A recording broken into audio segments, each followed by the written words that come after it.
Good evening everyone. Magandang gabi po. So nandito tayo sa Senate.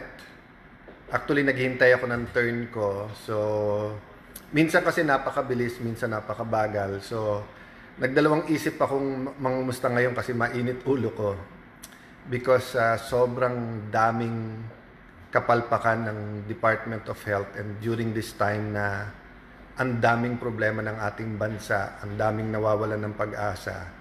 Yung pinaka-basic na vaccines, pinaka-basic na yung sa nutrition, pinaka-basic sa budget, tsaka yung pinaka-basic na management, leadership, efficiency, nawala talaga eh. So, pasensya na po kayo, I'm just still getting my bearing. But ano ba parati ko sinasabi sa inyo? We always start with gratitude in our heart, di ba? Or sinabi ni Dr. Miles Monroe na sa bawat problema, hanapin yung opportunity. So what's the opportunity here, no?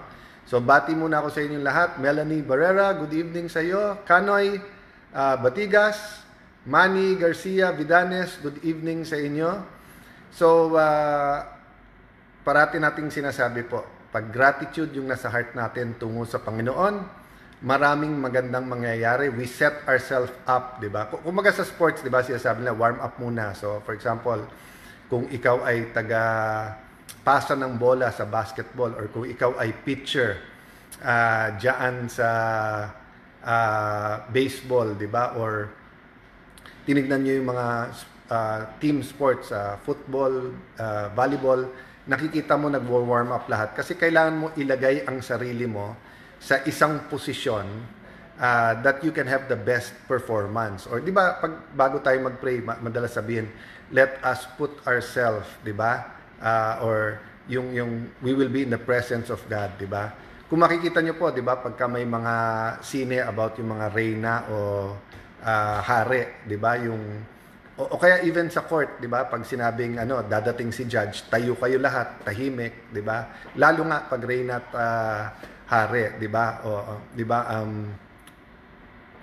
Gustong-gusto ko yung sa prayer nga, 'di ba? Pag sinabing 'di ba, presence of God or we will be before God, 'di ba?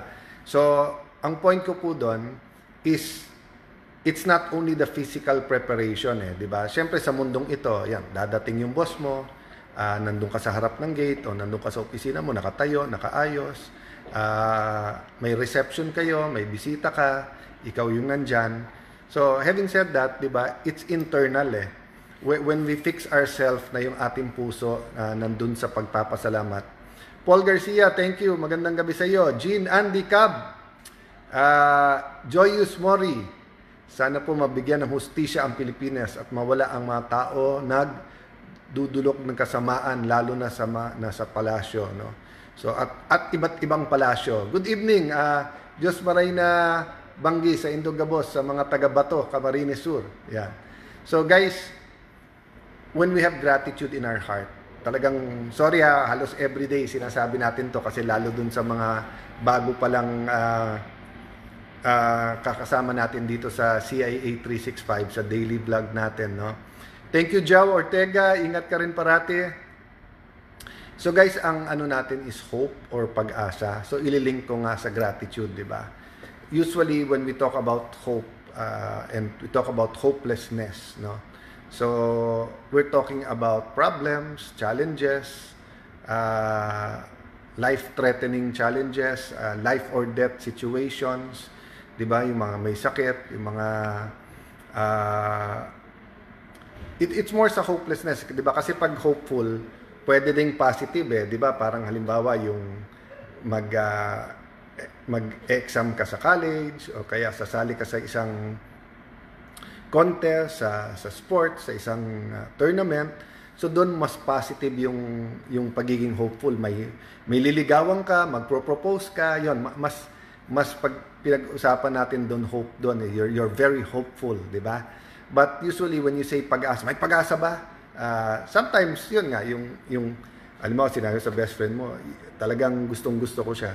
May pag-asa ka ba? O kaya yung mag-a-apply ako for promotion, may pag-asa ka ba? 'Di ba? In that sense, yung pagiging hopeful is positive. But like when we're talking about, for example, dito sa flood control scandal, di ba?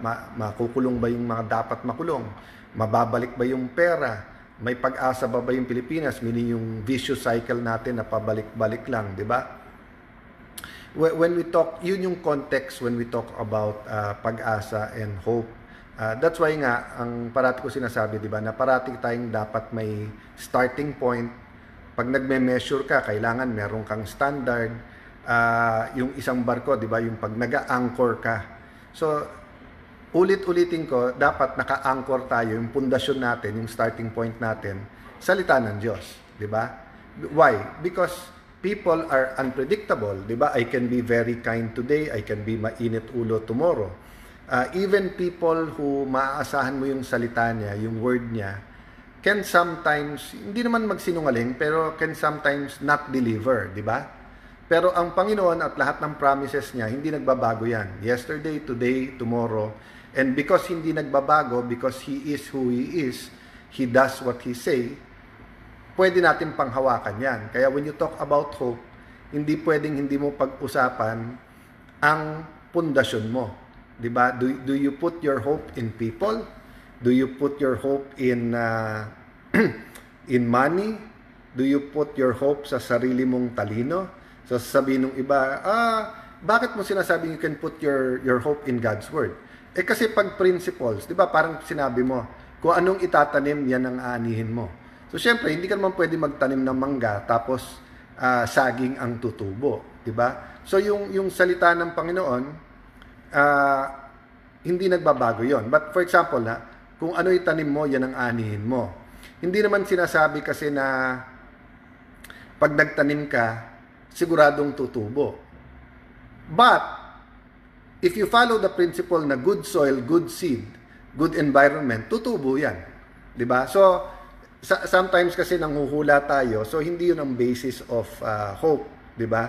So, I hope I'm being able to communicate it well. Hindi ko ito sa practice or pinag-isipan ng husto kasi nga yung mind ko, actually, di naman magulo desk ko ngayon kasi inayos ko yung mga papel.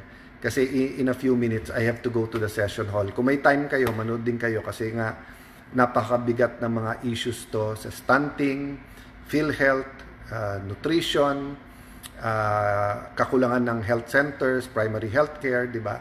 So, kung pagbibigyan ako, I think I can ask diretsahan yung secretary ng health, no? Because, pag public official ka, kailangan accountable ka parate. So guys, I was asking you, anong definition nyo ng hope? I was looking kasi at the book of Hebrews. Nandun pala yung hope, pero sa definition ng faith. So that's one thing I want to input. Maybe not today, more tomorrow. But yung faith at hope, magkasama din kasi yan. Di ba? Kasi kung sinasabi mo may pag-asa ka, saan galing ang pag-asa? So some people have faith in money. Some have faith in their own ability. Some have faith in their spouse. Have faith in... And dapat may faith ka doon. Pero ano yung ultimate na faith mo? Di ba? So I can interchange it, di ba? Parang, kung may pag-asa, saan nanggagaling? Saan ang hugot ng pag-asa mo? Sa pera, sa pinag-aralan mo, sa pangako sa'yo. So ganun din, di ba? Sige, may faith ka. Saan ang faith mo? Kahit ang atheist may faith. May faith sila sa paniniwala nila na walang Diyos. So, saan napupunta faith nila? Sa kakayahan nila, certain principles, sa human nature, no? So, sorry, nadidistract akong binabasa ko ang mga comments nyo. Nonoy Mandal, watching from UAE. So, assalamualaikum din sa lahat ng ating kapatid na Muslim sa Luzon, Visayas, Mindanao, sa mga nasa Middle East, Shalom, sa mga taga Israel, no? So, kaya ako nadidistract kasi, di ba, lalo pag nasa bahay, lalo pag mga 1, 2 a.m., nababasa ko yung inyong comments, and I really want this to be a dialogue, a conversation, palitan tayo ng mga paniniwala, no? So guys, I'll go muna, basa ng konti, tapos dun na sa session hall. So I think si Senator Risa ang nagtatanong ngayon. Tess Reyes from the United Kingdom. So thank you very much. I really appreciate na napakarami ninyo. Marami nga nagte-text pagka yung naiba oras. o kaya nagko-comment later on na hindi ko inabutan ng live. Yun namang maganda sa technology. You can be where in the world, and it could be anytime, makakapagpanood pa rin tayo. Pero syempre, mas maganda talaga kasi pagka live, kasi nga, pwede kong basahin, sagutin ko kayo. Bakit kayo dun sa ibang nandito sa page pero nagkri-criticize? You're welcome sa page, basta't kayo lang ay respectful. When I say respectful, you can criticize. So, kung sabi niya ni, sino to? Si Lumampas. Sabi niya ay nakakapiti ka. Ayan, wawa ka naman, piti, kabatan, Joan. So, that's your opinion. Pero kami here, we don't pity each other. We love each other. We share with each other joy. Sometimes, share yung kalungkutan. Pero parang may sinasabi na bakit nagbabanggit ng verse. Bakit? Ano masama sa pagbanggit ng verse? No one in our conversation is saying we're perfect. But verses are biblical principles. Salita ng Diyos. Diba? Sabi nga sa Biblia, no one can say Christ is King, Christ is God, Christ is Lord unless doon siya.